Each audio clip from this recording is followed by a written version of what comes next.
Selamat datang ke Pharma Fest 2025 at Perak.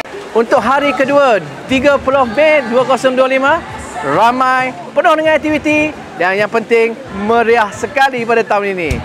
More ke Pharma Fest! More ke Pharma Fest!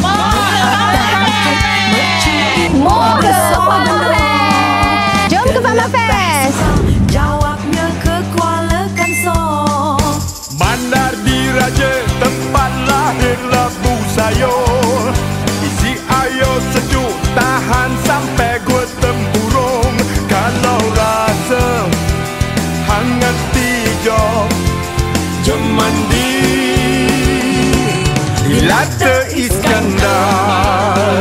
Yeah, yeah, yeah.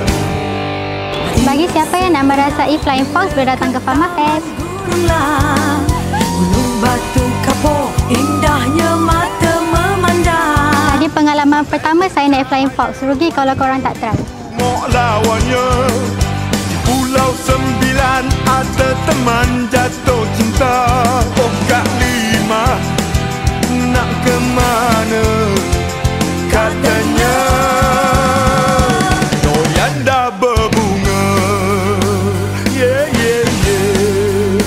Teman nak kabur istana pasir. Booth saya sendiri yang menjual daging-daging segar daripada ladang. Dan ada juga orang kata apa? Kopi, ada daging salai.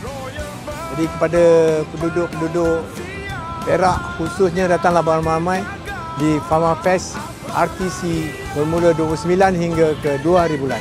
Assalamualaikum.